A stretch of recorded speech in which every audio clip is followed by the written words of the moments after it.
I can't see her doing something like that. She's super intelligent. I can't. This is the moment Zach realized his wife, Ashley, was a secret murderer. Police found Taylor Wright, a friend of his wife, lying dead on his property. Police suspect Ashley was the murderer, but Zach refuses to believe it. Little did he know, he was about to get the shock of his life in the interrogation room. Can you tell me how you came to know Taylor? Through working PI cases. Okay. She'd come over to our house every now and then. She met my wife. They became friends. Did you guys ever have a falling out or? Never. From doing this job for so long, I would just pick up little lies from her. Just stuff just didn't start seeming right. She would disappear for days. You couldn't get her on the phone. Greg and I would try to call her. You couldn't get her on the phone. Taylor had been known to go missing for days at a time, but this time was different. She hadn't been seen for over a month before she was found. Early on, cops believed her disappearance was nothing out of the ordinary, but she'd left everything at home, and what little texts she sent to her friends were in language she wouldn't normally use. I mean, I'm sure now you've read the news and everything. Yeah. You kind of know the date that we're talking about. Have you had a chance to go back and pinpoint where you were on the 8th of September? It's very, I can't remember, but I'm trying to do the very best I can so I could tell y'all the best I can. I went to the bank yesterday to pull my statement. I know I ate lunch at the seafood place at 9 Mile in Pine Forest. I ate there. And I remember eating by myself, and I remember Ash not being able to make it because she was tied up with work. Taylor was last seen on the 8th of September, so Zach attempts to recount what he was doing that day. Given that he used his debit card to purchase food in the area, it's likely that his story is true. What's interesting, though, is that he mentioned he was out on his own as his wife was busy with work. It seems that he fully believes this to be the truth, and while he knows his wife has been questioned about the murder, he doesn't know that she's currently the #1 suspect. The cops aren't trying to learn more about the case. They're trying to determine if Zach had a hand in the murder, or at the very least, turn him against his own wife. Do you know anything about this money that Taylor had given you all? No, absolutely not. She's never given me anything. I've never got anything from that. No. Okay.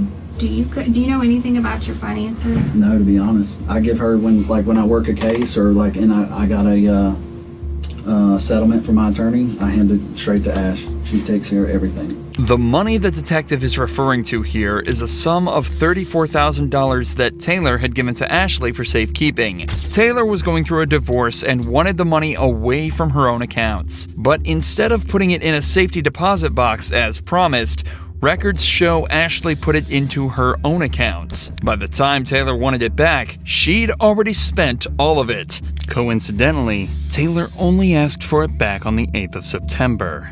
If it's not already obvious by now, Zach is a very caring person who obviously trusted his wife a lot. So far, he's provided solid answers to where he was when Taylor disappeared and his involvement in the couple's finances, equating to almost none. But the detectives have to rule out any involvement whatsoever, so they decide to discuss where the body was found.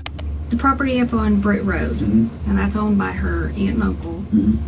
Have you ever been out there? Yeah. When's the last time you think you were out there? The last time I went out there is when I traded my four-wheeler for a side-by-side. And that's the last time I've been. Before that, I couldn't tell you. But when was that? A couple months back. Your phone number, the 554 number, do you always keep that on you? Yeah, I reckon. Do you ever loan it out to anybody? No. Okay. No. Would you ever loan it to anybody? Or No. do you remember Ashley ever using it, taking it with her? No. Never. Okay, did it ever get lost or stolen or anything and get replaced? No, not that I recall. Okay. This might seem like a random question, but phone records actually played a huge part in uncovering the truth in this case. Not only did they show Ashley on the property Taylor was found dead at on the 8th, but they also showed Taylor's phone at a wedding Ashley attended the very next day. But Taylor was never seen at the wedding or anywhere else after that date.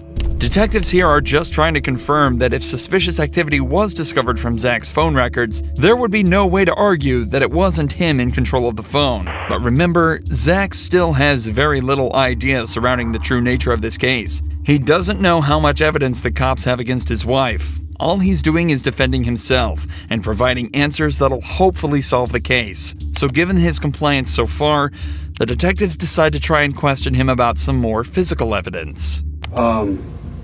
Do you own any 9mm Yeah. handguns? What kinds? A Glock. Just one or Yeah. I've got a lot of guns. So, a lot. I think one Glock 9. what model? 19. 19? Okay. Do you know how Taylor died? Yeah, Ackerman told me that the girl was shot, and he heard that from Molchan. So Ackerman told you and he got it from Molchan? Yeah. Okay. Did he elaborate on anything else? He just said that they thought the girl was shot. Okay. Did you ever buy Ashley a gun or anything of that nature? Man, over the years, yeah. Yeah. I bought her a 380 one time. What kind? PPK. Okay. And does she carry a firearm? I haven't seen her one in quite a while. Not at all. Mm-mm. Do you own a 38 I airweight? Yes. And she used to, that's the last thing I ever remember seeing her with was a 38 airweight. And that was, I haven't seen her with that in I don't know how long. I mean, I'm interested. Did you kill or participate in the death of... Absolutely not. I would Let never. me ask this question. Okay. What ahead? Did you kill or participate, or do you have any knowledge? Zero, Jason. Absolutely none. I don't want to be nowhere near it. Nothing involved with it. Nothing. I know nothing about it. The detectives are now trying to ramp up the pressure slightly. Zach has seemed extremely comfortable up to this point, and they're likely just trying to test whether that's because of the more casual nature of the interview so far, or if it's because he genuinely is innocent. However, Zach stays calm, and his body language confirms this. As the pressure mounts, Zach doesn't lean back, cross his arms, or really become closed off in any way as a guilty person may. Instead, he leans forward, maintains eye contact, and his statements are clear and concise. His posture here is one of confidence and cooperation. His feet are flat on the ground, and he's leaning towards the detectives, proving that he feels safe around them, and that he's got nothing to hide. In fact, this is just one of two different positions Zach has assumed throughout the interrogation. The other being a more casual, upright position with his hands and legs open. Zach is doing everything he can to appear innocent, and yet the pressure continues to mount. What do you think happened to Taylor? I couldn't tell you, Jason. I mean, I don't know. I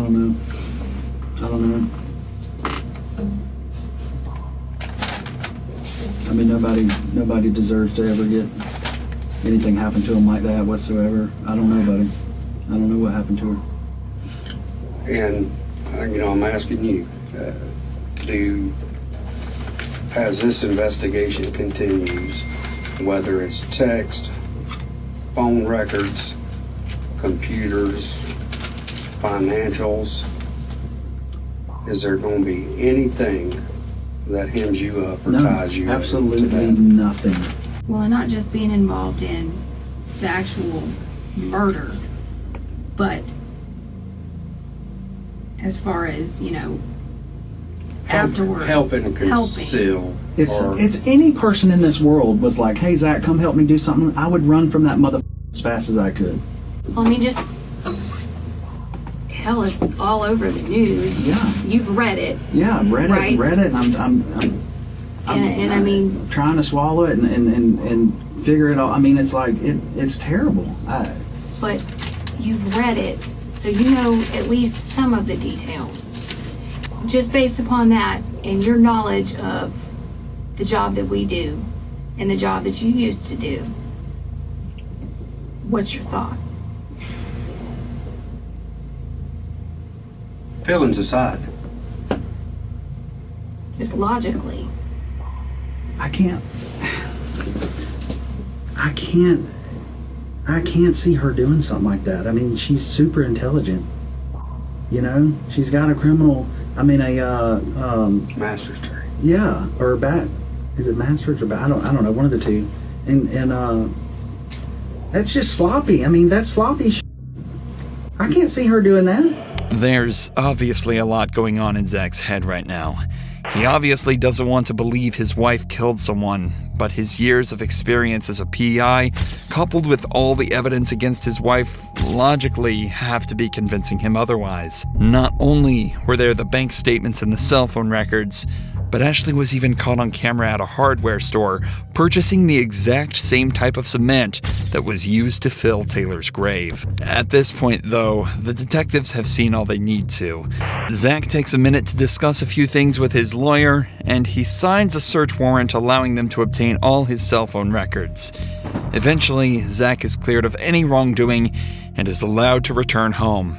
His wife, however, was a different story. We, the jury, find the defendant, Ashley MacArthur, guilty of first-degree premeditated murder with a firearm as charged in the indictment. Ashley MacArthur was sentenced to life in prison with a mandatory sentence of 25 years and is now serving her time away from her husband behind bars.